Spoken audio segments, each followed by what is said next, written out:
Como ya se dio cuenta, hermanos, pues continuamos con el estudio de la primera carta de Pablo a los Corintios. Y el día de hoy vamos a estudiar estos 11 versículos que leímos en el capítulo 6. Yo no sé si usted notó, pero los últimos versículos restantes de este capítulo 6, que es del 12 en adelante, los unimos con la enseñanza de ayer. El apóstol Pablo es como que si de repente abre un paréntesis a la hora de estar reprendiendo a la iglesia porque no habían hecho nada con este miembro de la iglesia que estaba en pecado. Y es como que Pablo aprovecha también para sacar y decir, oiga, al igual que este problema, ustedes no están haciendo con este otro problema de que hay pleitos entre los hermanos y están yendo a las cortes seculares. Esto no es bueno porque destruye el buen testimonio de la iglesia. O sea, el mundo, ¿cómo va a creer que nosotros verdaderamente fuimos enviados por Dios a predicar este evangelio si no ven unidad? Entonces, nosotros ya vimos parte de esos versículos la semana pasada, donde mirábamos que una de las cosas que tenemos que hacer para guardar la pureza de la iglesia es huir de las fornicaciones, huir de todo pecado, porque cuando hay pecado en nuestras vidas y no lo tratamos y no disciplinamos y no exhortamos, dice Pablo que un pedazo de levadura leuda toda la masa, o sea, leuda toda la iglesia. Entonces decíamos que teníamos que guardar lo que era la pureza de la iglesia. ¿Cómo? Amonestando, exhortando, disciplinando, pero también guardándonos nosotros de estar en pecado. Entonces, el día de hoy solamente nos vamos a ocupar en ver estos 11 versículos. Y quiero comenzar diciendo que la enseñanza central de estos 11 versículos es bien simple, es bien sencilla. ¿Cuál es? Bueno, si un cristiano tiene problemas con otro cristiano, bueno, procuren solucionar esos problemas mediando la iglesia en estos problemas. O sea, traten los problemas aquí en la iglesia. No vayan y traten de buscar soluciones allá afuera, porque allá afuera no está la sabiduría de Dios. ¿Quién es quien tiene la sabiduría de Dios? ¿Quién es la columna y baluarte de la palabra de Dios? Es la iglesia. Por lo tanto, esa es la enseñanza, hermanos, de estos 11 versículos, de una manera bien simple. Si un cristiano tiene problemas con otro cristiano, procuren solucionarlos mediante la mediación de la iglesia y no por medio de las cortes seculares. Esta es la enseñanza central, bien simple y bien sencilla. Sin embargo, hermanos, podríamos decir, pues entonces vamos a cerrar la Biblia y vámonos, pastor. No. Sin embargo, detrás de esta enseñanza hay otras enseñanzas importantes, otros principios para nuestras vidas. Y antes de pasar a verlas, yo, hermanos, tengo que señalar. Yo no sé si usted lo notó, pero este pasaje presupone algo muy lamentable. ¿Y qué es eso lamentable? Bueno, dentro de la iglesia van a haber ocasiones donde los cristianos van a tener serios problemas entre ellos mismos. O sea, esto es tan serio que dice Pablo que si no media, no interviene la iglesia entre ellos, estos casos pueden llegar a los tribunales seculares. Y usted dice, pues que lleguen. Sí, pero está en peligro el buen testimonio de Jesús, de su evangelio, de su mensaje. Es por eso que Pablo dice, no hagan esto. En vez de hacer eso, busquen dentro de la iglesia hombres objetivos, sabios, hombres que a la hora de juzgar van a juzgar conforme a la palabra de Dios. Así es que aquí no estamos hablando, hermanos, de un miembro de la iglesia que simplemente no me saludó. Y por eso estoy enojado y tenemos ese problema. No, ese es un problema pequeño. No, aquí estamos hablando de problemas donde tal vez dos hermanos se asociaron para hacer negocios y uno de ellos, porque andaba en la carne, lo que sea, se le hizo fácil robar. El hermano se da cuenta y entonces va y lo confronta, y este hermano simplemente, a pesar de que le está enseñando pruebas de que ciertamente él robó en ese negocio que hicieron, y simplemente no quiere devolver ese dinero, entonces ese problema se vuelve serio a tal punto que si esos hermanos siguen en la carne, pueden llevar este problema a donde no deben de ser llevados. Debe estar aquí en la iglesia. Así es que definitivamente, hermanos, este problema o este pasaje presupone que dentro de la iglesia van a haber problemas. Escucha lo que dice el versículo 1. La pregunta de Pablo es: ¿osa alguno de ustedes, o sea, se atreve alguno de ustedes cuando tiene algo contra otro, ir a juicio delante de los injustos y no delante de quiénes? De los santos. ¿Quiénes son los santos? La iglesia. Así que Esto que Pablo está señalando aquí, hermanos, y que va a terminar de señalar en los siguientes versículos, esto, hermanos, nos habla de que dentro de la iglesia van a surgir problemas entre los miembros, sino para que el Espíritu Santo inspiró al apóstol Pablo para escribir casos como este, porque este pasaje no es el único que está en la Biblia. No, o sea, ya nosotros tenemos que presuponer que van a haber problemas. Y la cosa es que hay muchas personas, al igual que yo cuando recién convertido, que cuando se convierten al Señor, hermanos, ellos en su mente es, ya llegué al cielo, finalmente encontré el paraíso. Y bueno, solamente es cuestión de tiempo para que esa persona empiece a convivir con los cristianos que son personas redimidas y santificadas, pero que no han alcanzado totalmente la perfección por cuanto no han sido glorificados. Entonces hay problemas. Yo recuerdo, hermanos, cuando recién me convertí, esto ya tiene bastante, pues yo llegué con esa ilusión. Wow, ya llegué aquí, gracias Tony. Ya llegué aquí a la iglesia y se supone que dentro de la iglesia hay unidad, hay amor. Y entonces no van a haber malentendidos, no van a haber pleitos, todo va a estar bien chévere. Pero sucede, hermanos, que en aquel tiempo, como en el 97, 98, yo llego a la iglesia, soy un recién convertido, y rápidamente se manifestó ahí una división de liderazgo. Maestros que habían sido de gran bendición para nuestras vidas, porque nos enseñaban en escuela dominical, porque predicaban, de repente dejamos de verlos. Y nosotros empezamos a preguntar por ellos, y no, y es que ya se fueron, y era algo feo. En ese momento yo tuve mi primer choque, mi primera desilusión, que, o sea, los diáconos, los predicadores de esta iglesia donde yo nazco, y no estoy criticando esa iglesia, esa básicamente es la naturaleza de la mayoría de las iglesias. Dentro de nuestras iglesias hay imperfecciones, y de repente usted se va a dar cuenta, si es que todavía no se da cuenta, que hay de repente, no quiero decir pleitos, pero sí hay de repente desacuerdos, y entonces eso ya señala que la iglesia no es perfecta. Así es que no hay duda, nosotros no hemos llegado aún al cielo, hermano. O sea, si bien es cierto que Dios está trabajando en nosotros y nos está cambiando gradualmente, poco a poco, como dice el apóstol Pablo ahí mismo en esta carta, que vamos de gloria en gloria, de triunfo en triunfo, o sea, de grado en grado, al contemplar la imagen de Jesús. Si bien todo esto es cierto, hermanos, estamos siendo conformados a la imagen de Jesús, lo cierto es que aún no hemos sido completamente perfeccionados. Un día, según la Biblia, cuando lleguemos a la presencia de Dios, seremos perfeccionados totalmente en el mismo momento que seamos glorificados. Escucha lo que dice Filipenses 3:20. Dice Pablo, mas nuestra ciudadanía, dice, está en los cielos, de donde también esperamos al Salvador, al Señor Jesucristo, versículo 21, el cual transformará el cuerpo de la humillación nuestra. Este cuerpo, a medida que pasa el tiempo, se desgasta. ¿Cuántos saben que un día vamos a morir? Estamos envejeciendo. Y esto no va a mejorar, esto va a ir de mal en peor, sobre todo cuando ya llegas a los 40. Es ya como que ya llegaste a la cima de la vida y boom, empiezas a descender. Empieza uno. Bueno, dice Pablo que un día, cuando Jesucristo aparezca, Él nos va a transformar este cuerpo donde mora el pecado, según Pablo en Romanos, ¿sí? Y lo va a hacer, dice, a la semejanza del cuerpo de la gloria que suya, por el poder con el cual también puede sujetar a sí mismo todas las cosas. O sea, el pecado que hoy todavía mora en nosotros, la vieja naturaleza con la cual nacimos, que todavía está ahí, en ese día Dios la va a erradicar totalmente de nuestros cuerpos. Las inclinaciones a hacer el mal, a responder cuando nos agravian, van a desaparecer totalmente, pero hasta ese día.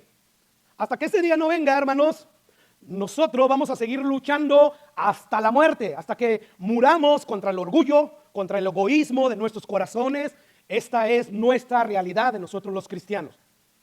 Por lo tanto, todo esto nos enseña que dentro de nosotros existe el potencial para tener problemas con otros hermanos. Pregunta: ¿qué pasa cuando tenemos personas imperfectas conviviendo juntas en un hogar? Ya no digamos en la iglesia, en tu hogar, en tu familia. ¿Recuerdas cuando eras un niño? Tu madre y tu papá se peleaban. Quizás ellos llegaron al punto de divorciarse. Y pasemos eso. Tú con tu hermano, ¿cuántas veces no llegaste a pelear? Sí, ¿verdad? Los que ya somos padres, ya tuvimos nuestros hijos, ya los criamos, ya salieron inclusive de nuestros hogares. Nosotros tenemos malas memorias. Claro que sí, tú pones a dos personas imperfectas conviviendo juntas debajo de un techo, va a haber problemas. Ahora, si a esto le añadimos el factor de que hay personas en la iglesia que dicen que son cristianas y no lo son, esto complica aún más el asunto dentro de la iglesia. Si ya de por sí el cristiano nacido de nuevo con el Espíritu Santo morando en su corazón, de repente empieza a alimentar el Espíritu, se debilita y anda en la carne y lo empiezan los pleitos porque esas son las obras de la carne. Si ese hermano puede caer en problemas, imagínate los otros que dicen que son cristianos y que dice Jesús que muchos en aquel día van a decir, Señor, Señor. Pero Él les va a decir, nunca intimidé con ustedes, nunca los conocí, apartados de mí, hacedores de maldad. Nunca les di el Espíritu Santo, y no porque no quisiera ayudárselo, sino porque ustedes nunca estuvieron dispuestos a divorciarse de su vida de pecado. Así es que dentro de una iglesia tenemos a los salvados, que todavía no son totalmente perfectos, pero que luchan contra el pecado. Y luego encima tenemos cabras, tenemos gente con naturalezas caídas. Por lo tanto, va a haber problemas dentro de la iglesia. Sin embargo, esto no es para entristecernos, no. Sin embargo, Dios está plenamente consciente de ello y no nos ha dejado a nuestras expensas, no nos ha dejado solos. Precisamente por esto es que Dios nos ha dejado en su palabra, ¿qué, hermano? Principios, verdades para lidiar con estos problemas en la iglesia. Así que, hermano, escucha bien lo próximo que voy a decir. No es la voluntad de Dios que cuando tú te encuentres en problemas con un miembro dentro de la iglesia, te aísles de la iglesia, te aísles del pueblo de Dios. Esa no es la voluntad de Dios. Si tú verdaderamente eres parte del cuerpo de Cristo, tú debes de estar unido al cuerpo de Cristo. ¿Entiendes? El páncreas, cuando de repente coge cáncer, el hígado no dice, ¿sabes qué? No, este está lleno de cáncer, me voy a apartar de él. No puedes. No, Dios desea, Dios quiere, hermanos, que nosotros permanezcamos aún en medio de los conflictos que puedan haber dentro de la iglesia. Esa es la voluntad de Dios. No es, mejor me voy de esta iglesia para no causar más problemas o para que no me causen más problemas, me voy a otra iglesia. No, hermanos, a cualquier otra iglesia que vayas, esa iglesia va a estar formada también por santos que todavía no son completamente perfectos y va a haber problemas. Espera tú el que no vas a encontrar ya problemas cuando llegues al cielo, pero mientras tú estés de este lado del sol, tienes que esperar problemas. Así es que Dios quiere que aprendamos a lidiar con los problemas dentro de la iglesia de una manera adecuada. Y cuando lo hacemos de ese modo, hermanos, esto es lo increíble, hermanos, que cuando nosotros empezamos a obedecer a Dios en este aspecto de lidiar con nuestros problemas, Dios, de una manera que no entendemos, pero Él usa estos problemas para santificarnos más, para pulirnos más. Hierro con hierro se aguza. O sea, no te estoy diciendo, pues entonces crea problemas para que Dios nos empiece a purificar más. No estamos diciendo eso. Pero lo que sí estamos diciendo es que todas las cosas a los que aman a Dios les ayuda para bien. Es lo que dice el apóstol Pablo en la carta a los Romanos. Nosotros sabemos que los que aman a Dios, todas las cosas les ayudan a bien. Esto es a los que conforme a su propósito son llamados. Mire, hace casi 2 meses yo di el siguiente ejemplo que voy a dar y lo voy a volver a dar. ¿Cuántos de ustedes directamente han olido el olor que despide el cloro? De manera directa, o sea, sabemos que cuando estás lavando el baño, y ese cloro que usan ustedes en el baño, mujeres, es un cloro ya diluido. Pero cuando tú te acercas a un pedazo de cloro en un estado sólido y lo hueles directamente, ese olor es desagradable, es tóxico. Nosotros, como les he dicho, en mi trabajo tenemos cuidado de la alberca. En una ocasión la pompa deja de funcionar porque hay una gotadera dentro del motor de la bomba y donde une, no sé, como tubería, no sé cómo explicarlo. Y tuvimos que pararlo y hablarle al técnico. Acabamos nosotros de echarle químicos, cloro, a la alberca. Bueno, apenas empezaron a circular en el agua, pero tiene que pasar a través de esa tubería, la bomba, llega un filtro, pero haga de cuenta que apagamos ya la bomba hasta que llegara ya el técnico, pero cierto cloro llegó ahí a la bomba, llegó ahí a un depósito donde tú puedes ver que está circulando el agua. Bueno, pasaron los días, debido a eso, cuando ya le abrimos, llegó el técnico y nos dijo, es que le echaron mucho químico y hasta deshizo algunos tornillos porque los empieza a oxidar. Bueno, ¿qué te estoy diciendo con todo esto?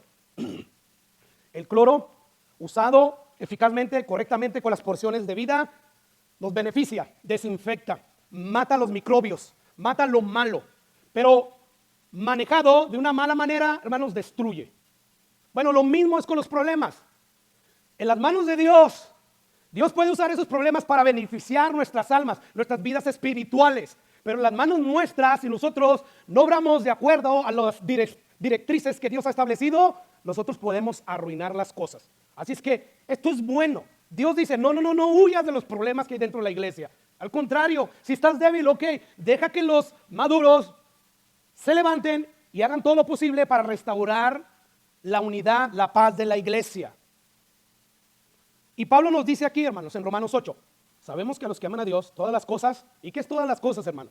Todas las situaciones buenas como malas. Yo no sé si te has fijado, pero nuestra tendencia cuando Dios nos bendice en algo, no sé, le has estado pidiendo a Dios algo, lo has estado anhelando tanto, una nueva casa, un carro, te dieron papeles. Cuando Dios en su misericordia y gracias a tu esfuerzo, Dios te lo concede, rápidamente, alabado sea el Señor, Dios es bueno y es bueno.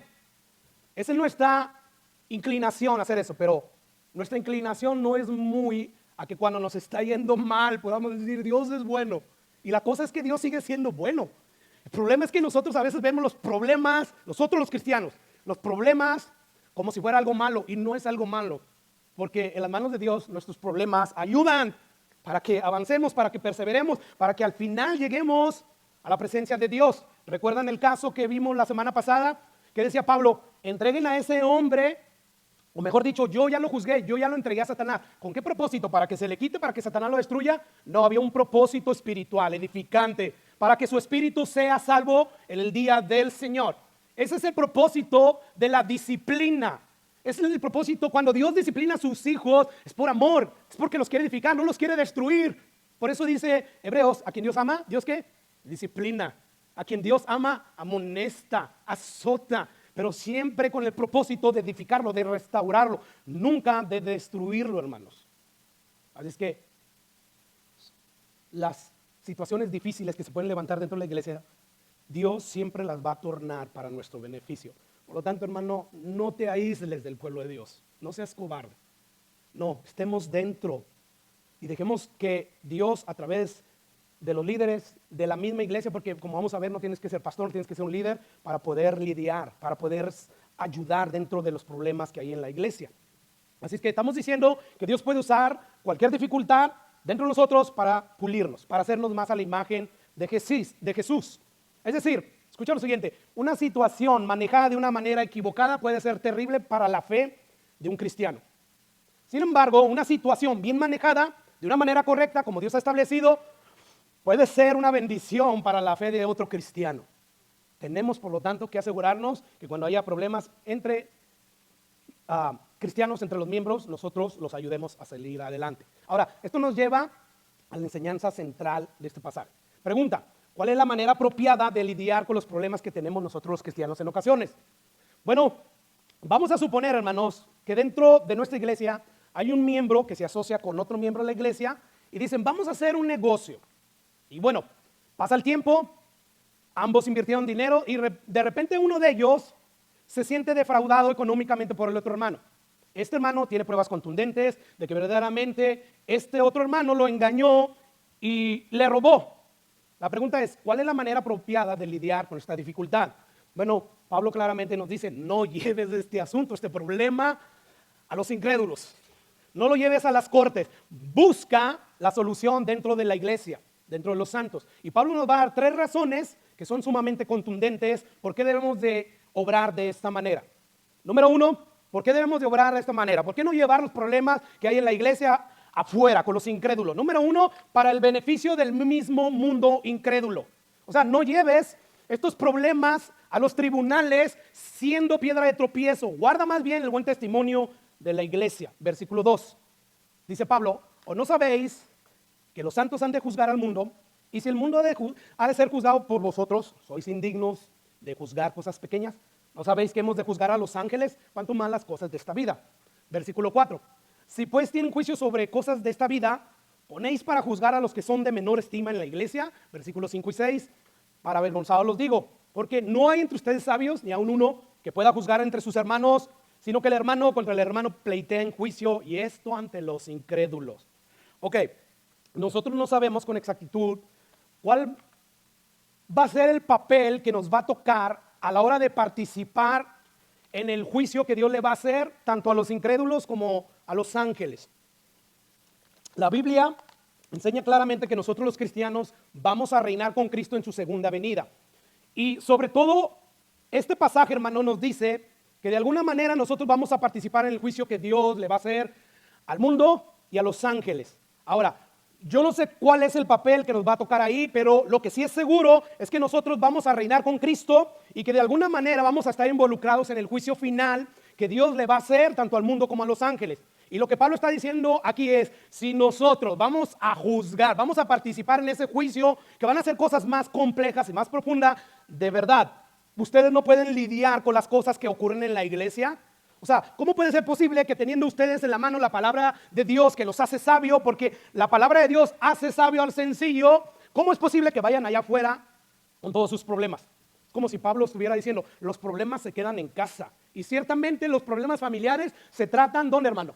En la familia. Y en este caso es en la familia de la iglesia.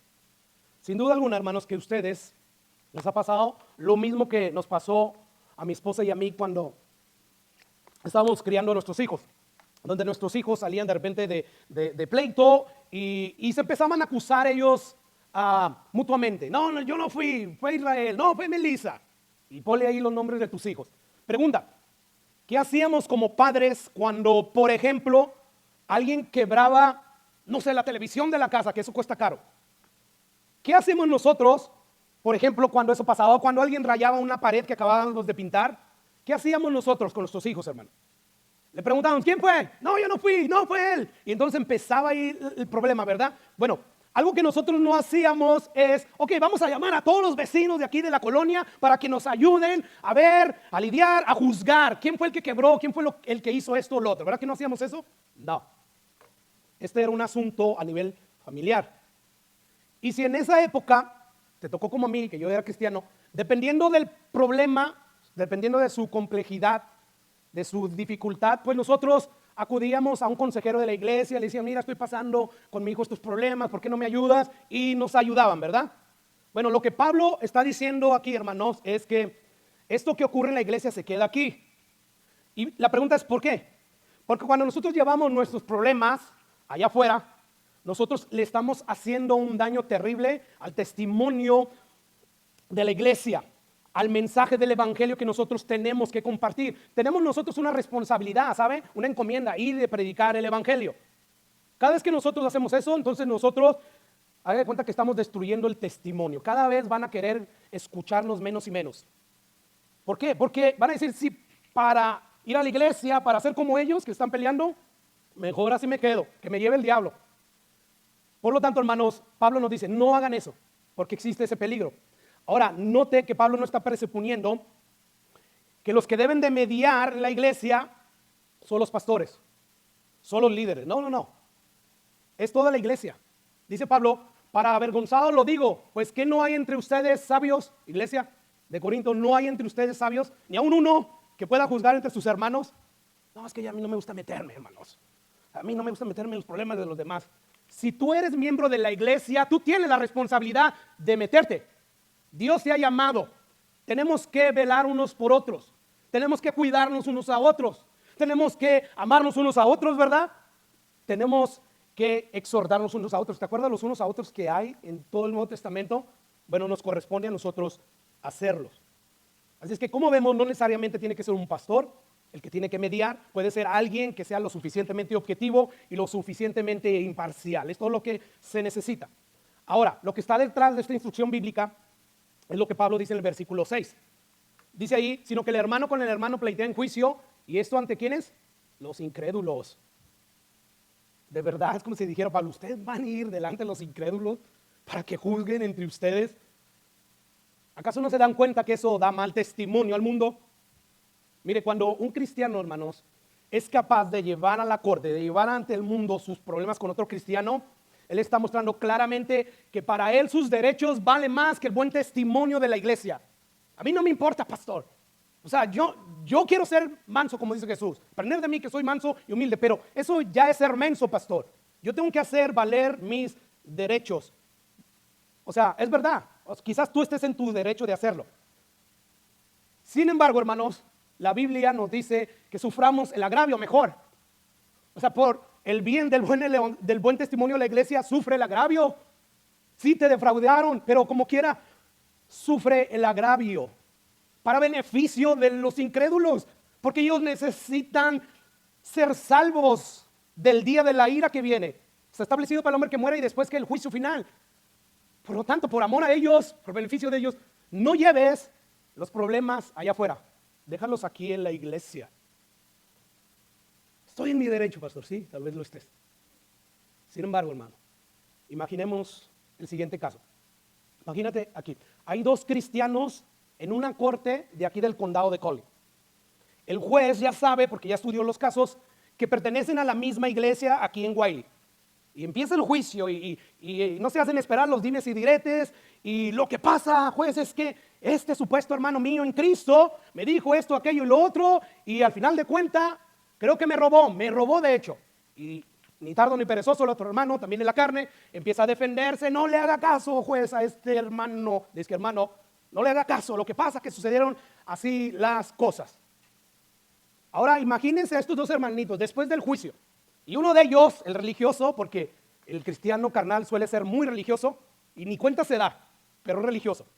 Se acerca al juez y le dice, por cierto, señor juez, el culto de la iglesia es este próximo domingo a la 1:30. Lo esperamos. Vaya a oír la palabra de Dios, juez. Dios transforma. ¿Qué le pasaría al juez por su mente cuando escuchara algo semejante? Después de haber visto todo lo que vio. No, hombre, para ser como ustedes, mejor aquí me quedo. Me quedo aquí en el mundo.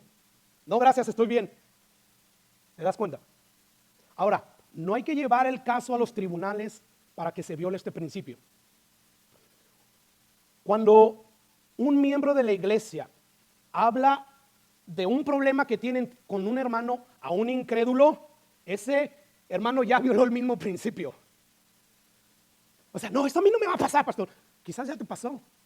Y ya les andas contando allá la iglesia, el pastor, esto, lo otro. Ya rompiste, ya violaste ese principio. Imagínate a esta persona que le dijiste que tú o alguien más venga y lo invite a la iglesia. No, hombre, igual, para ser como aquellos, mejor aquí me quedo. ¿Te das cuenta?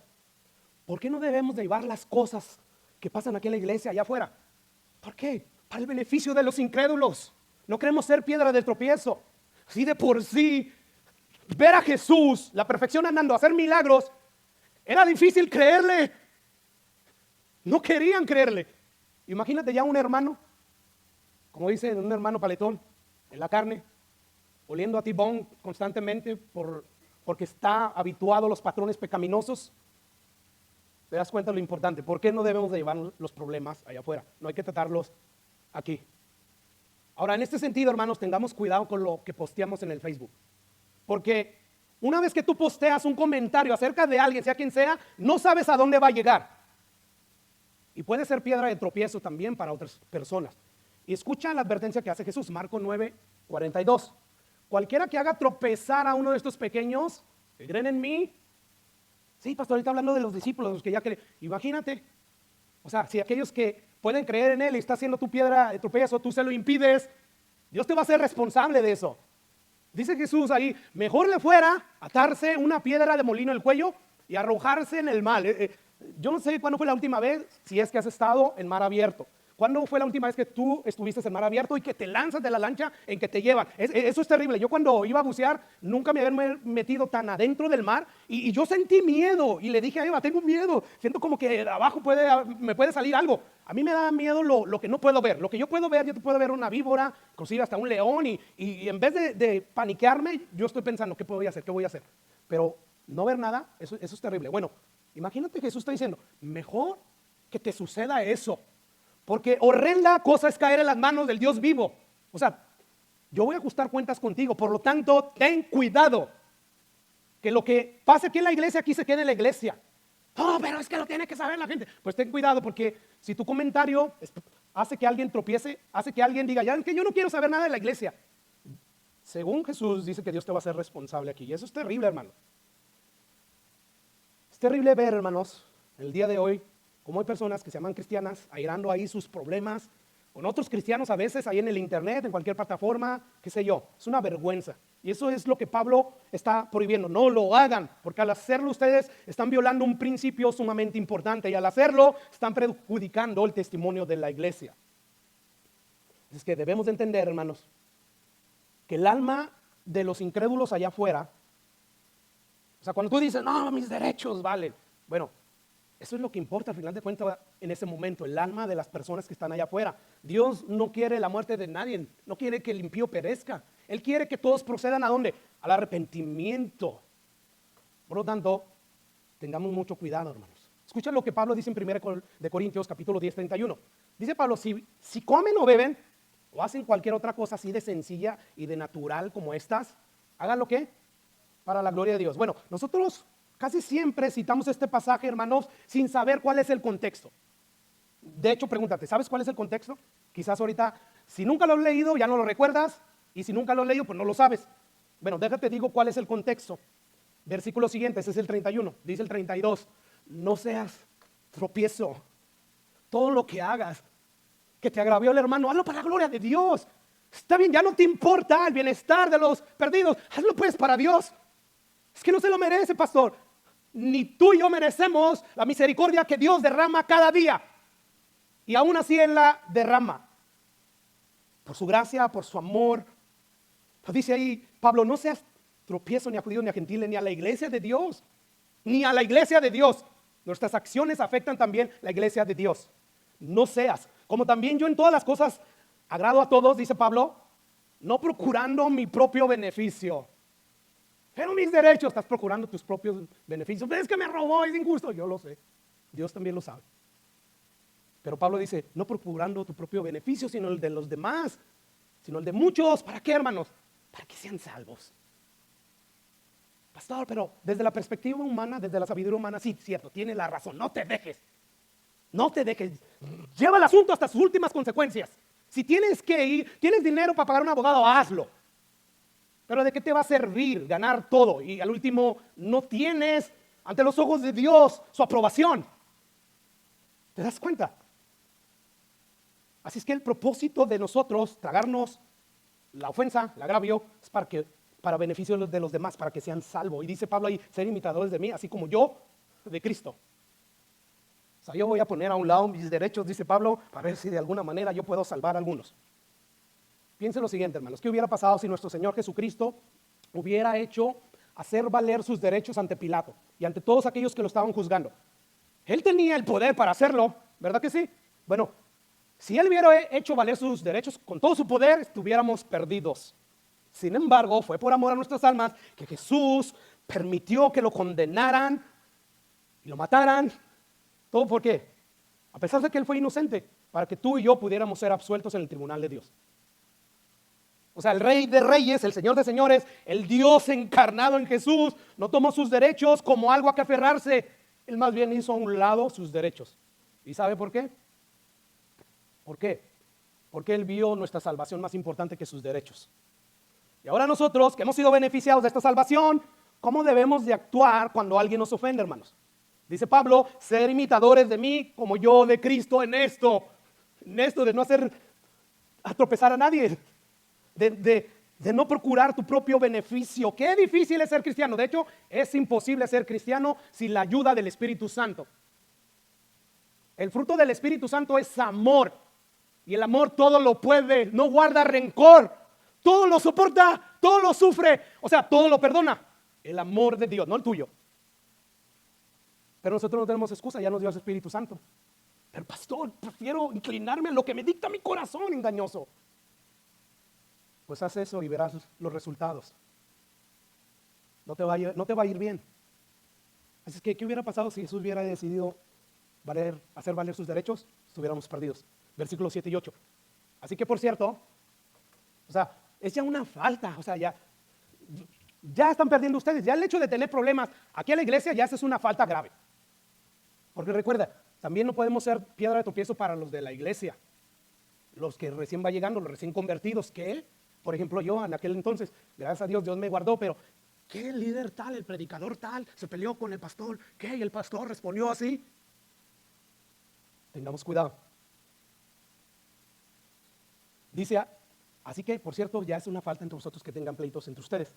Y lo que dice ahí, ¿por qué no sufren más bien el agravio, la ofensa? ¿Por qué no sufren más bien el ser defraudado? Pero vosotros cometéis el agravio y defraudabais, y esto es a los hermanos. Mira cómo lo dice la Nueva Versión Internacional, versículo 7. En realidad ya es una grave falla el solo hecho de que haya pleitos entre ustedes. ¿No sería mejor soportar la injusticia? ¿No sería mejor dejar que los defrauden? Aquí Pablo es como si nos estuviera diciendo, debemos estar dispuestos a sufrir el agravio. Debemos estar dispuestos a ser tratados injustamente por amor a Cristo. Mire, pudiera ser que en este momento tu corazón engañoso, según la Biblia, pudiera estar pensando, esto de perdonar el agravio y pasar por alto la ofensa es demasiado.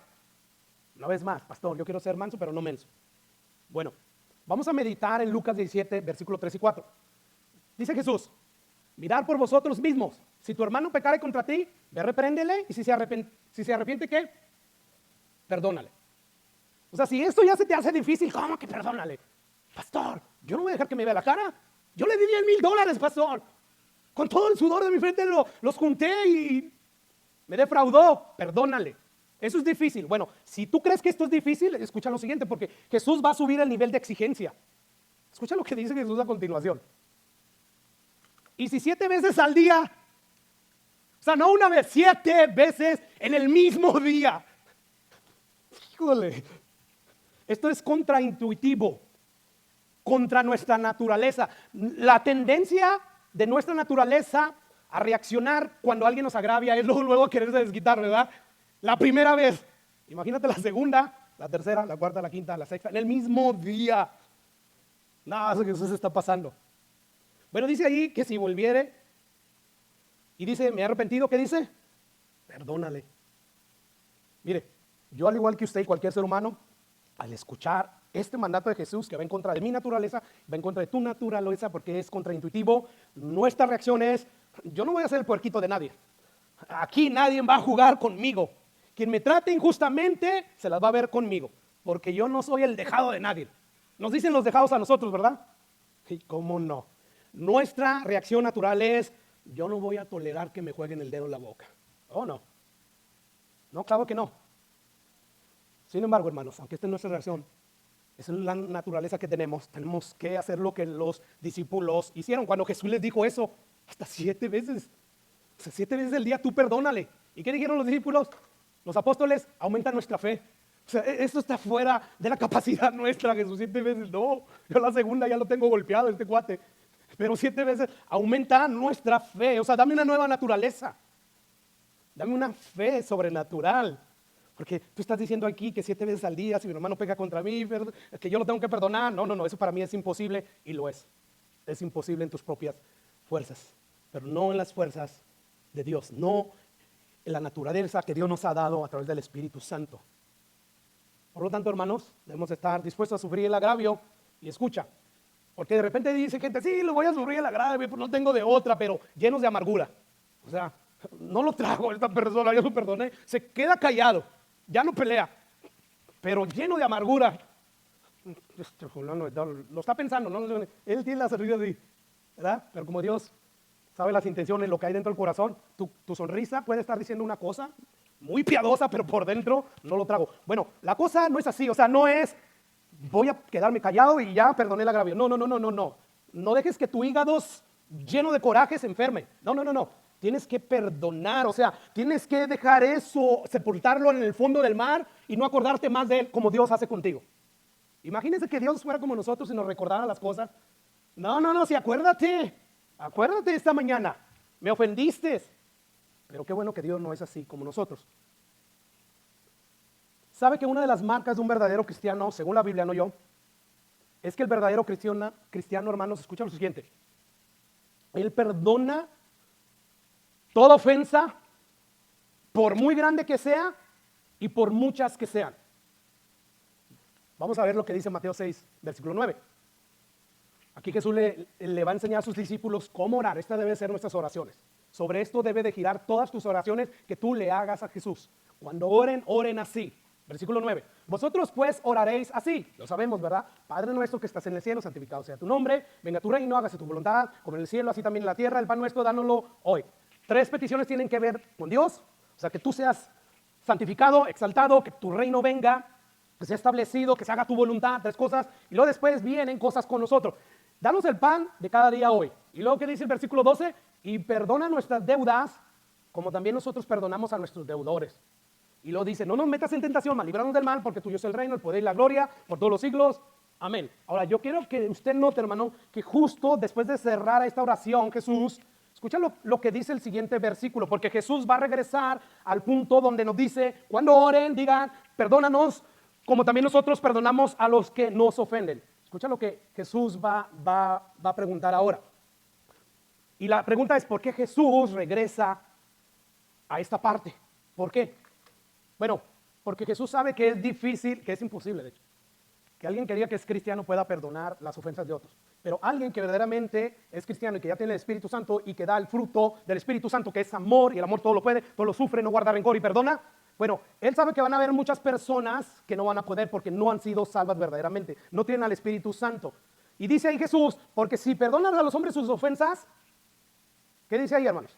Os perdonará también vuestro Padre Celestial. Mas si no perdonáis a los hombres sus ofensas, tampoco los va a perdonar vuestro Padre sus ofensas. No hay duda que una marca de un verdadero cristiano es que el verdadero cristiano perdona a los que le ofenden, por muy grande que sea la ofensa y por muchas que sean. ¿Hasta cuántas veces tengo que perdonar a mi hermano? Hasta 70 veces 7, dijo Jesús. Bueno, ¿qué dice 1 Corintios 13:4? Porque vamos a recordar que el fruto del Espíritu Santo es amor. Y según Pablo dice, el amor es sufrido, benigno, no se envanece. O sea, dijo Jesús, ¿verdad? O sea, cualquiera puede amar a aquellos que te aman, pero amen a los que los aborrecen. A ellos amen. Entonces, el amor de Dios tiene que ser sufrido, tiene que ser benigno. Y dice ahí, no guarda rencor. Todo lo sufre, o sea, todo lo perdona. Al final de cuentas, todo lo soporta. Ahora, tenemos que decir que, por supuesto, para vivir así, como ya dije, hermanos, se supone que tenemos que ser llenos del Espíritu Santo. Tenemos que tener esa llenura. ¿Por qué? Porque, ya dijimos, esto es contra nuestra naturaleza. Porque ¿cuál es nuestra naturaleza o nuestra reacción cuando se nos agravia? Pues voy a hacer valer mis derechos, voy a defender mis derechos. Y Pablo dice, no, tienes que estar dispuestos a sufrir el agravio. Yo sé que la tendencia de tu corazón es no hacerlo, pero tienes que hacerlo con el poder del Espíritu Santo. Así es que no insistas en tus derechos. Y sobre todo en una cultura como la de hoy, ¿verdad? Estamos en el país donde más demandas hay, ¿verdad? Bueno, no debemos de hacer eso, hermano. Ya sabemos por una de las razones es, ¿por qué? Porque tenemos que guardar el testimonio de la iglesia. Pero también, hermanos, porque quieres el beneficio de tu hermano. Por eso no debes de llevar las cosas allá afuera, no aquí. Bien, quieres tú el bienestar de tu hermano. Volviendo a Mateo 18, donde Jesús da instrucciones de cómo amonestar al hermano, dice ahí Jesús, el hermano que peca contra ti, si tu hermano pecare, ve a reprenderlo estando tú y él solo. Si te oyere, has ganado a tu hermano. Y si no te oye, pues toma 2 o 3. Y si no los oye a esos 2 o 3, dilo a la iglesia. Si no lo oye a la iglesia, te lo por gentil y publicano. Ok, bajo ese contexto, Pedro le pregunta a Jesús lo siguiente, ¿ok? Entonces se le acercó Pedro y le dijo, Señor, ¿cuántas veces perdonaré a mi hermano que peca contra mí? Aquí el Pedro, el queriéndose hacer el benigno, yo soy muy bueno, ¿hasta 7? ¿Hasta 7 veces? Wow, cualquiera diría, hermanos, qué misericordioso Pedrito, ¿verdad? Hasta 7. Pero Jesús, escuche lo que le responde, versículo 22, Jesús le dijo, no te digo hasta 7, sino hasta 70 veces, ¿qué? 7. Vamos a hacer esto más real. Imaginémonos que hay un hermano en la iglesia que se considera tu amigo fiel. Bueno, resulta que este amigo, con el cual los primeros años tuviste una buena amistad, y de repente tú te enteras que este hermano está hablando mal a tus espaldas. Bueno, tú te sientes bien ofendido, traicionado, y vas con este hermano, porque eres bíblico, y vas con este hermano, hey, mira así. Y el hermano le dice, perdóname, es verdad. Si hablé mal de ti, no lo vuelvo a hacer. Bueno, la semana siguiente te enteras que el hermano vuelve a hablar mal de ti a tus espaldas y tú vuelves, lo amonestas en el amor, tú lo perdonas y ya llevamos dos perdones, ¿verdad? Y tú dices, bueno, voy a enterrar todas estas cosas en el fondo del mar, ya no me voy a acordar. El mes siguiente pasa lo mismo. 2 semanas después vuelve a pasar lo mismo. 3 semanas después, lo mismo. Ya estás en la 6ª vez que tú lo vas a reprender porque te enteraste nuevamente que estuvo hablando mal de ti. Bueno, Pedro, que dice que es buena gente él, Pedrito, yo hasta la muerte, Señor, contigo. ¿hasta 7 veces?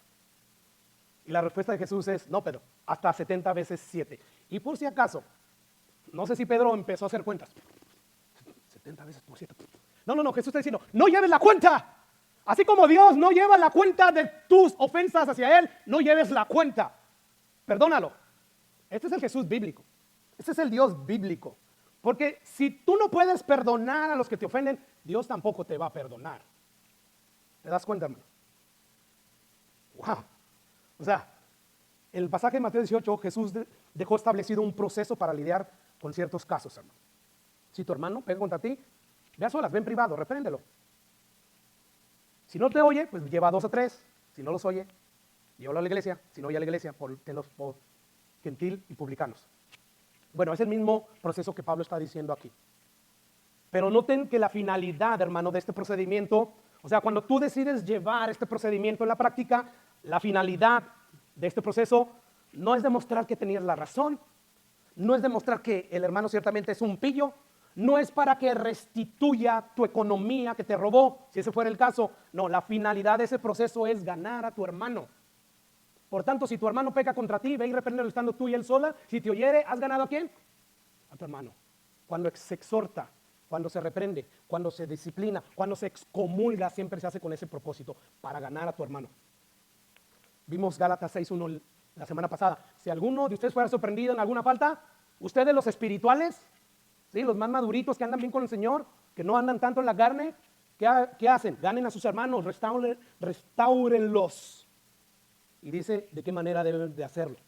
Así que la preocupación principal de un cristiano, hermanos, que tiene un problema con otro cristiano y quiere buscar la solución a este problema, su preocupación principal no es voy a proteger mi posición, mi derecho. No.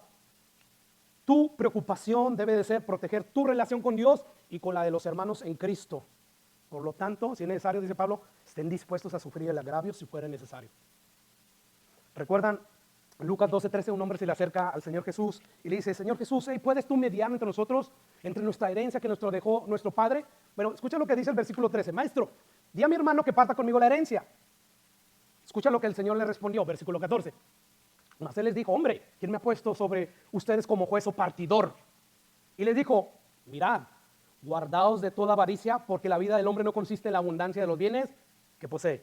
En otras palabras, hermano, el mal mayor aquí no es que tu hermano te haya engañado, no es que te robó, no. O sea, aquí en esta historia, sobre todo, ¿cuál era el mal mayor?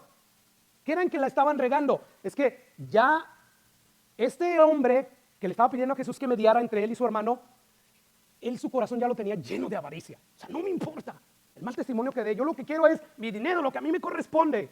Y Jesús le dice, hey, tengan cuidado, guárdense de toda avaricia, porque la vida del hombre no consiste en la abundancia de los hombres que posee. Así que pregunta, hermanos, ¿por qué tú estás tan interesado en llevar el caso a los tribunales o inclusive, porque ya eres más bíblico, a la iglesia? ¿Para qué? Para que quede bien claro que tenías razón, para que te pague el hermano los dolaritos, sean 10,000, sea lo que sea, que a la luz de la eternidad no vale nada. ¿Para eso es que quieres que te solucionen el problema? Esa es la razón principal en tu corazón, porque eso es exactamente lo que Dios a través de este pasaje nos está diciendo que no debemos de hacer.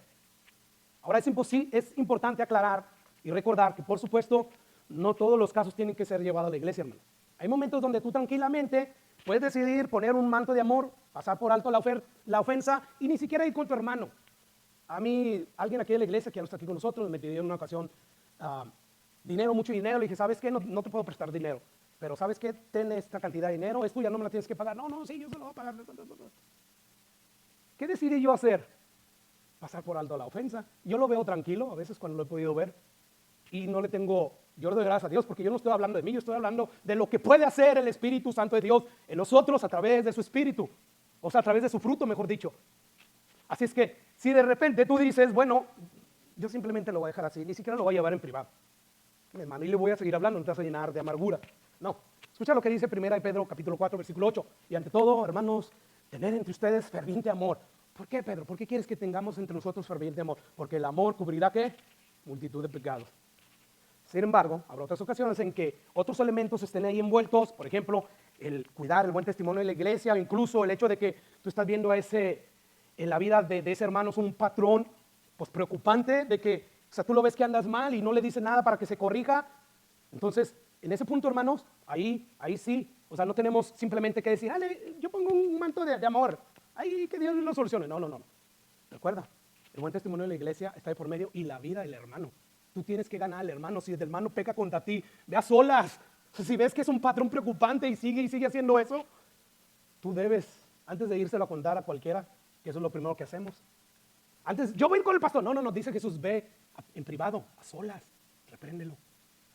Si se arrepiente, has ganado a un hermano, lo has restaurado, se ha alineado. Ahora es fácil decir esto, hermanos, que debemos de hacerlo, pero llevarlo a la práctica es difícil. Del dicho al hecho hay mucho trecho, ¿verdad? Dice. O sea, va en contra de nuestra naturaleza, se opone y todo esto, pero la buena noticia, hermanos, del Evangelio, de la Biblia, es que Dios ha puesto a nuestra disposición el recurso de recursos.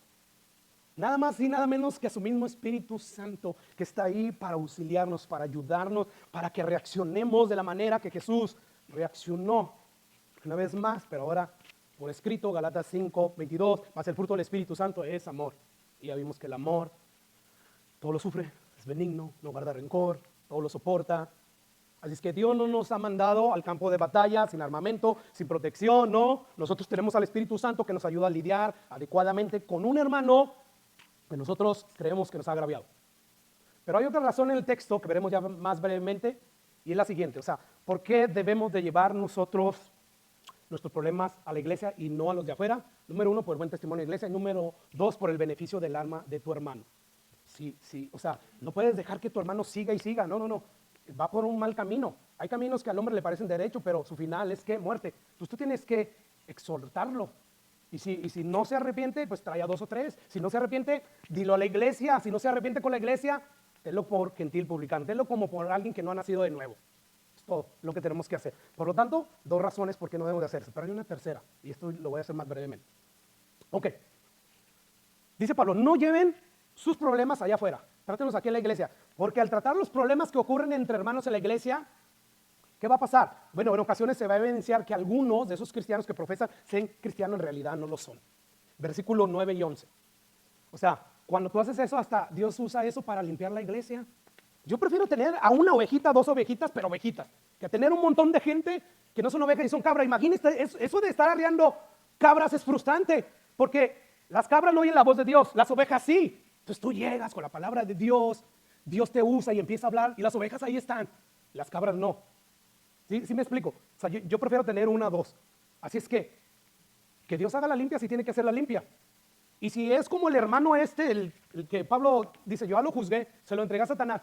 En su segunda carta él se arrepintió, fue restaurado. Si es un verdadero cristiano se va a arrepentir, va a regresar. Si no lo es, salieron de nosotros, pero no eran de nosotros. Y sucedió esto para que se manifieste que no todos son de nosotros. Mismo Jesús dijo, no todo el que me dice Señor, Señor, ¿verdad? ¿Tú por qué me llamas Señor, Señor? O sea, si ni siquiera haces lo que yo te digo que hagas.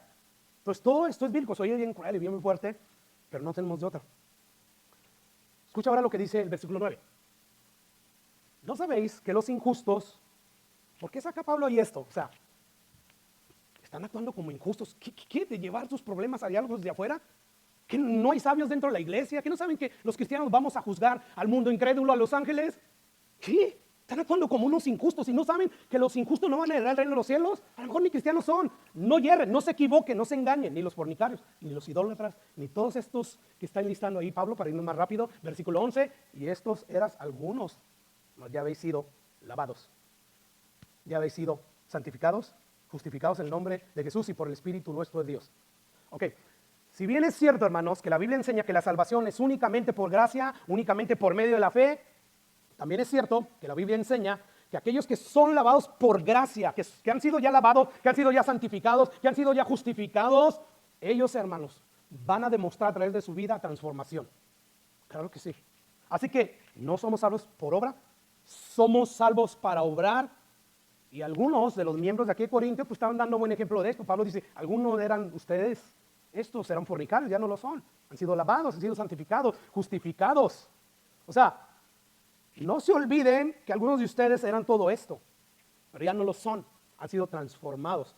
Ahora, esto no quiere decir, hermanos, como veremos en un momento, que un cristiano que en el pasado, antes de venir a Cristo, haya tenido todos estos vicios. Y entonces, pues ya no va a tener tentaciones. No, sí va a haber tentaciones. Sin embargo, el Espíritu de Dios es suficiente para librarlos de un patrón habituado al pecado. Eso es lo que básicamente la Biblia nos está diciendo y sobre todo aquí Pablo. Así es que tenemos que entender que la obra de Dios de salvación en aquellos que han venido a Cristo no solo los libró de la condenación del pecado, que la paga del pecado es ¿qué? Muerte, ¿verdad? Y la segunda muerte habla del infierno, de ser lanzados al infierno. Bueno, no solamente Dios a través de Cristo nos libró de esta condenación, sino también nos libró de la esclavitud del pecado. Nos dio su Espíritu Santo para que ya no sigamos habituados al pecado. Y Pablo dice, estos eran algunos de ustedes, pero ya no lo son. A mí me súper mega encanta cómo pone el autor de Sublime Gracia del Señor. No sé si se llama John Newton, creo. Me encanta cómo él lo pone. Escucha lo que él dice, ¿eh? Dijo él, yo no soy lo que debo de ser. ¿Cuántos de ustedes creen que son ya ahorita lo que deben de ser, como Cristo? No somos tampoco, ¿verdad? Me encanta esto. Yo no soy lo que debo de ser, no soy ya como Cristo totalmente, perfectamente, no. Yo no soy lo que quiero hacer todavía. O yo no soy lo que quería ser, mejor dicho. O sea, yo quiero ser como Cristo y todavía no llego ahí. Yo no soy lo que espero ser algún día aún. Sin embargo, puedo decir en verdad que yo soy ahora lo que yo no fui antes. ¿Cuántos podemos decir eso? Antes de venir a Cristo. O sea, no somos como Cristos todavía. Cada vez nos parecemos más a Él. Pero tampoco somos los mismos de antes cuando el Señor nos encontró muertos en nuestros delitos y pecados. Hay una gran diferencia, hermano. Y eso es lo que pasa con los cristianos. Sí, ya fueron lavados, ya fueron santificados, justificados. Ya no somos eso, ya no estamos habituados al pecado porque a través del Espíritu Santo Dios nos libertó de la esclavitud del pecado. Ahora le podemos decir no al pecado, aunque a veces fallamos y caemos, nos debilitamos. Pero el pecado no nos retiene ahí definitivamente. Claro que no. Dijo Pablo, por la gracia de Dios yo soy lo que soy. Su gracia no ha sido en vano para conmigo y lo mismo podemos decir en nuestras vidas. Así que esto no quiere decir que los cristianos ya no vamos a experimentar ninguna lucha contra esos pecados que antes vivimos. No, lo que esto quiere decir es que ya no somos esclavos del pecado. Es todo. Que hoy podemos tener victoria sobre las tentaciones.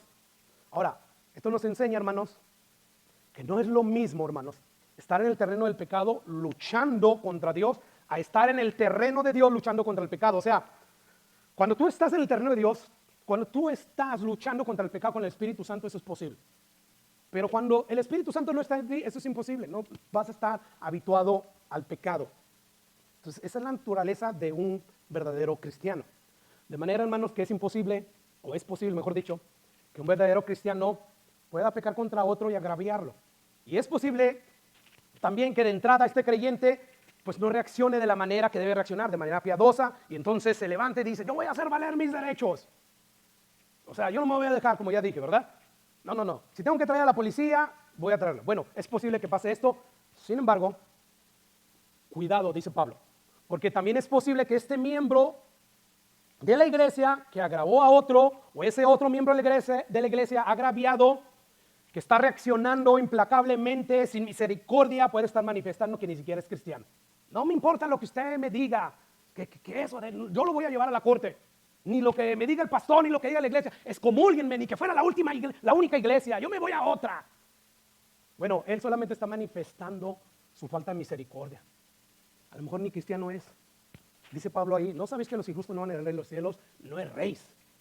No se engañen, no se equivoquen. O sea, los injustos que manifiestan que son todavía impíos, hermanos, a través de su falta de perdón, a todos aquellos que los agraviaron, dice Pablo, no van a heredar el reino de los cielos. Mire, mi vecino tiene un montón de animales. Y entre esos animalitos domésticos tenía 3 gansos, se comieron uno de los animales salvajes. Y se va a oír feo, pero yo le digo gracias a Dios. Porque estos animalitos llegan a mi casa y me destruyen mis flores y hacen popó y por ese lado, gracias Señor. Se alimentó a alguien que tenía hambre. Bueno, pero estos 2 gansitos van a mi casa. Ahora precisamente, ya casi antes de venirme, terminando mi última proyección, empezaron a tocar la puerta, papá, y dije, yo no sé si hacen eso porque mi hijo les da de comer o qué onda, porque saben que aquí hay comida. Bueno, a dónde voy es a lo siguiente. Si usted va a mi casa, lo más seguro que se va a topar con ellos y usted va a ver que esos gansos viven como gansos. Caminan como gansos, hacen ruido como gansos, y caminan ahí como gansos. O sea, sin duda alguna nadie va a cuestionar su naturaleza gansina, por decirlo así. No sé. No, nadie. ¿Por qué? Porque vive como ganso, camina como ganso, hace ruido como ganso. Bueno, de la misma manera, una persona impía, que vive como impío, que camina como impío, que habla como impío, sin duda alguna es un impío. Y yo estoy hablando aquí de personas que están habituadas a esos patrones impíos, porque de repente un buen cristiano verdadero puede andar mal y de repente puede actuar como impío. Pero él no se va a quedar ahí habituado, no puede. ¿Por qué? Porque tiene el Espíritu Santo. Y si de repente entristece, apaga el Espíritu Santo, viene la disciplina del Señor, entréguenlo a Satanás para que en el día de final su alma sea salva. Vimos a Job, ¿verdad? Dios usó a Satanás para traerlo más a él. Vimos al apóstol Pablo, que le pidió a Dios, quítame este aguijón. No, Dios le dijo, no, yo envié a este mensajero a Satanás. ¿Para qué? Para que te mantengas tranquilito. La disciplina de Dios, hermano, edifica. Yo no sé si tú estás entendiendo esto, pero no hay cristiano que se va a quedar habituado. Mismo Jesús dijo, los que cayeron en buena tierra van a dar fruto con perseverancia. En esto conoceréis que son verdaderamente mis discípulos. ¿En qué, hermano? Por sus frutos los van a conocer. No son perfectos, pero sí van de grado en grado, de triunfo en triunfo, pareciéndose más y más a Jesús, hasta aquel día que nos llame y finalmente nos glorifique. Así es que, ¿por qué debemos de hacer esto? Para que se manifiesten, para ver si reaccionan y se van y hacen caso a todo esto, porque esto es bíblico. ¿Cuándo fue la última vez que escuchaste esto en una iglesia? El tema de la semana pasada, ¿no lo oyes? ¿Que esto no es importante? Yo digo, ¿te das cuenta de por qué es importante estudiar la Biblia de manera expositiva y consecutiva? Por esto, porque necesitamos todas estas cosas para la hora que sucedan, porque van a suceder, podamos actuar correctamente. Ya repasando rápidamente, ¿cuál es la manera apropiada de lidiar con las dificultades dentro de la iglesia? Bueno, claramente es, y de manera sencilla y clara, no lleves el caso a los tribunales, más bien busca la solución en la iglesia. ¿Por qué razones? Número 1, para el beneficio del mundo incrédulo. No lleves los problemas de la iglesia ante los incrédulos. No seas piedra de tropiezo, guarda el buen testimonio en la iglesia. Escucha lo que dice Juan 17, 20. Padre, no ruego solamente por estos, sino por los que han de creer. Nosotros estamos ahí, creímos por la palabra de aquellos que nos predicaron. Para que todos sean uno como tú, oh Padre, en mí y yo en ti. Para que ellos sean uno en nosotros, ¿y qué? Para que el mundo crea que tú me enviaste. Una razón suficiente por qué no hacer eso. Ahí está. Número 2, para el bienestar espiritual del hermano que ha pecado contra ti. No lo lleves ante el tribunal, no. Si le vas a poner un manto de amor, adelante. Si lo vas a reprender a solas, adelante. Si se arrepiente, ganaste a tu hermano. No lo lleves allá, mejor hazlo tú. No, es que allá es más fácil, yo sé que allá es más fácil. Dios no nos ha dado un espíritu de cobardía, sino que de amor y de dominio propio, ¿verdad? Vamos a ejercitarlo, hagámoslo. Sufre pues el agravio. Y en tercer lugar, no lleves el caso ante los tribunales, mejor llévalo a la iglesia, que muchas veces al tratar los problemas que ocurren entre hermanos en la iglesia, eso puede poner en evidencia que alguno que profesa ser cristiano en realidad no lo es. ¿Qué podemos concluir? Bueno, cada vez que nos agravien, no nos llenemos de amargura, ¿no? Más bien decidamos sufrir el agravio, porque cuando hacemos esto nos parecemos más a Cristo. Y ahí estamos, Señor, hazme más como tú. Yo por eso ya no canto todas esas cosas. O sea, canciones románticas, sí las canto de vez en cuando y cuando me siento eso, pero a veces mismo Chuyito, que conocemos a Chuyito, el pastor Chuyito de Torreón, dice que a veces cantamos mentiras. Y ahí estamos. No, prefiero cantar las verdades que Dios dice que hizo por mí, a través de su espíritu, a través de esto, ¿verdad? Pero escucha esto, no nos llenemos de amargura, deseamos sufrir el agravio, aun cuando esas personas, hermanos, no lo merecen, pero esto nos va a llevar a parecernos más a Cristo. Que cuando, dice la Biblia, le maldecían a él, no respondía con maldición. Cuando lo acusaron falsamente no se defendió, sino que decidió dejar lugar, es su caso, aquel que juzga justamente. Y aún antes de morir le dijo, Padre, perdónalos porque no saben lo que hacen. Pregunta, ¿sabían lo que hacían? Sí sabían. Lo mismo es aquí. Dice, para ser imitadores de mí como yo de Cristo. Ya para terminar, le pregunto a los creyentes en Cristo, ¿te sientes agraviado por algún hermano en la iglesia? Dios te responde, recuerda el evangelio. Recuerda lo que Cristo hizo por ti. Recuerda cómo Dios te trata a ti a pesar de que tú lo agravias todos los días. Por lo tanto, sé benigno y perdona como Dios te perdona a ti. Colosenses, mi último pasaje de hoy. Dice Pablo, vestidos pues como escogidos de Dios. ¿Cómo? Santos, amados, de entrañable misericordia. O sea, que Dios dé misericordia, o sea, eso significa que no la merecemos, hermano, y no la da. De entrañable misericordia, de benignidad, de humildad, de mansedumbre, paciencia. Versículo 13, soportándoos unos a otros, perdonándoos unos a otros. Si alguno tuviera queja contra otro, de la manera que Cristo les perdonó, de esa manera, no de la manera que dice el mundo que debes de perdonar. No seas menso, no te dejes. Bueno, la Biblia sí dice, déjate. Con tal de que ganes a tu hermano, con tal de que guardes el buen testimonio de la iglesia, déjate. Perdona, de la misma manera que Cristo te perdona, así también ustedes. Bueno, ustedes cristianos, que quizás se sienten agraviados por alguien en esta iglesia. Si este mensaje te ha hecho sentir convicto de pecado, porque te has dado cuenta que en tu corazón tú has estado defendiendo más tus derechos que el mismo honor de Jesucristo, recuerda el Evangelio. Recuerda lo que Jesús hizo en la cruz del Calvario por ti. Y no te quedes ahí sintiéndote mal. No, ven a Cristo. Ven a Él. Confiesa tus pecados, que Él es fiel y justo para perdonar nuestros pecados y para purificarnos de toda maldad. Wow, vamos a orar.